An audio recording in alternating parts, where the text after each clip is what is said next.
In this film essay, I'll compare and contrast the 1972 movie Fist of Fury from Hong Kong and the 1975 American Blaxploitation martial arts film Dolomite through the study of critical race and ethnicity theory. Critical race and ethnicity film theory examines how race and ethnicity influence cinema intentionally and unintentionally. Critical race and ethnicity film theory is derived from the study of critical race and ethnicity and is used to analyze the messages created by the historical relationships between different races. It does this by employing the stereotypes, fetishizations, affinity groups and divisions, and other dichotomies that might arise from that history. To understand the influence between Fist of Fury and Dolomite and their respective genres, we will examine how social roles as defined by institutionalized ideas of ethno-racial superiority and inferiority are challenged and resisted through the cinematic elements of cinematography, storyline, casting, wardrobe and makeup, editing, and most importantly, the martial arts form of Kung Fu. Through the study of race and ethnicity film theory, we can see how these elements combined to create a counter-propaganda that turned institutionalized notions of racism on its head, making it an irresistible and necessary escape for those searching for empowerment. The merging of race and ethnicity in one study is also reflective of the growing awareness and solidarity of oppressed groups around the globe. Listen to Muhammad Ali's justification for why he wouldn't fight in Vietnam.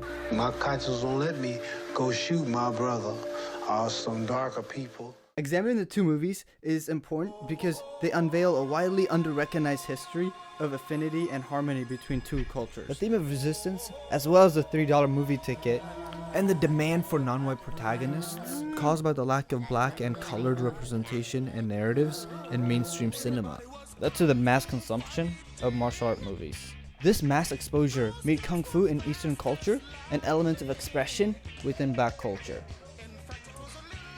Look at how Blaxploitation borrowed Eastern iconography for their messages of freedom and power, and also the clout they carried in popular culture.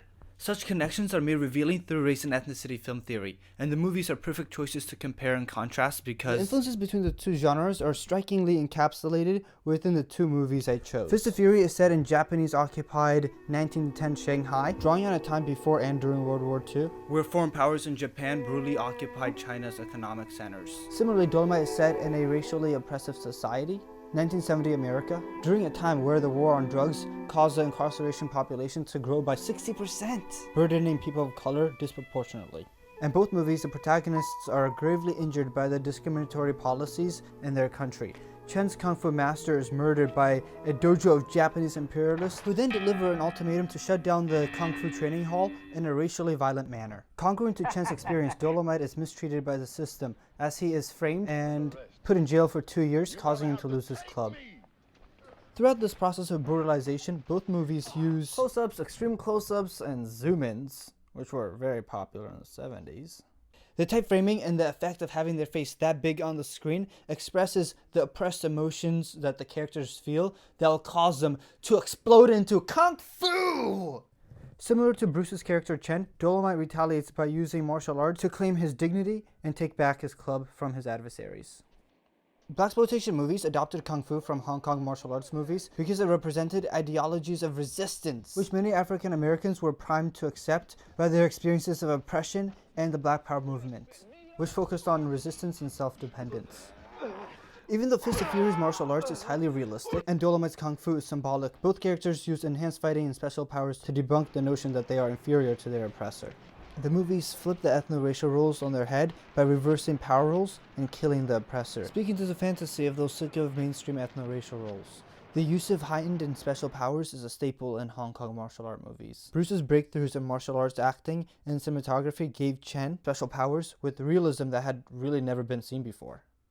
Okay, look at how, due to his talent, they were able to have long duration takes and extremely fast-paced fighting. That, ladies and gentlemen, is how you achieve realism in Kung Fu. They were also able to pan and take tracking shots, as they did not have to use jump cuts to sell the fighting, leading to groundbreaking realism.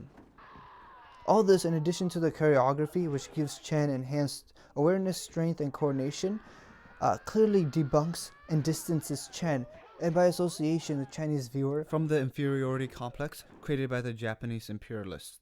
告诉你们，精武馆的人。 In contrast, look at how with only 1 month of training, the actor Rudy Ray Moore relied much more on jump cuts and sound effects. However, as stylistically inspired by Bruce Lee, Rudy Ray Moore uses close-ups of Dolomite's face and holds power positions to take a moment to express how he's capturing his dignity through defeating the oppressor. But nonetheless, Dolomite is still able to retain the superhuman pace set by Bruce Lee by using cuts and sound effects. This was because Hong Kong martial art movies influenced black audiences to crave fast-paced, action-packed movies. Dolomite also more directly pays tribute to Hong Kong martial art movies. To see supernatural black and Chinese protagonists was refreshing, and by itself debunked the notion that they were inferior. To see them overpower and punch racism in the face, it's captivating and healing to any group of people that might feel oppressed, and frankly, to anybody that might feel downtrodden. As a result of the different systems of cultures the two movies were made in, they excel in different ways. Hong Kong cinema excels in kung fu, and Blaxploitation excels in music, sex, and humor. Unlike Fist of Fury, due to the commodification of sex in the US, Dolomite also asserts his dignity through sexual prowess. However, it is perpetuated by the race and ethnicity film notion of high black male sexual appetite and abilities. Notice how this fetishization is dramatized in order to take ownership of it. The lack of realistic kung fu in Dolomite is effectively compensated by the use of a theme song and music that elevates Dolomite to the same demigod-like status that Chen holds. Like many Blaxploitation movies, due to the close ties with the music industry, Dolomite had an original music track that could be argued to be the best of its time. Blaxploitation also uses humor to continuously engage the audience and to debunk racial supremacy. Okay, carry on, Reverend. If you see Dolomite, I'll tell him you're looking for him. Yeah, right. So, the use of humor destroys notions of racial supremacy as they make fun of the oppressor by exploiting the oppressor's stereotypical understanding of black people.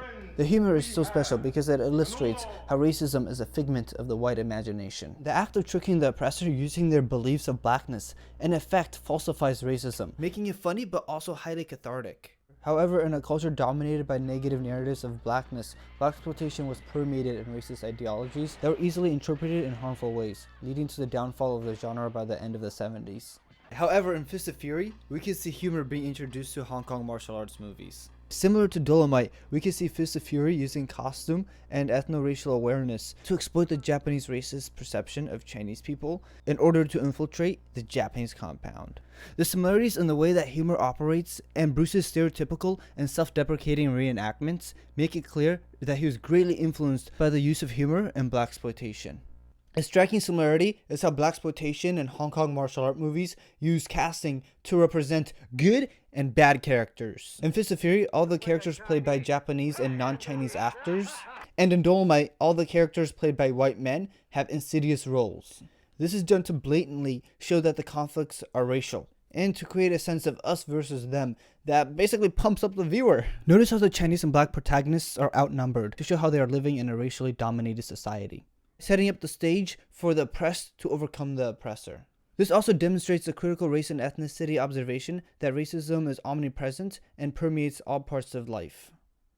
The rigid race-based casting also shows it's not just one person that the protagonist is fighting against, but the system as a whole. I made clear there was to be no cover. Makeup was also used to make the Japanese karate master appear ugly, and in Dolomite to give the main cop pasty white skin and teeth. He's also shining in a very funky way, making fun and flipping notions of superiority. Okay, however, the opposite is true for the main protagonists, who dress impeccably to be awesome and to counter negative stereotypes. Look at how Chen stands out in his blazing white suit, and how the surrounding colors make him stand out. Dolomite takes costume even further, exuding success, style, and confidence wherever he goes. Damn, man, look at you. Due to their congruent histories, both movies use casting and makeup to show racial divisions and flip stereotypes. Blaxploitation draws on kung fu, special powers, and Eastern iconography as a form of resistance and clout. In contrast, Blaxploitation used music, sex, and humor, while Fist of Fury used realistic kung fu to elevate the protagonists and the movie as a whole. We can also see the give and take relationship between these genres, as Blaxploitation humor influenced Hong Kong cinema, propelling it to its future. You have a cute as a little nose. And as Bruce Lee was influenced to explore themes of race and ethnicity from having lived in the US and hanging out with the bros.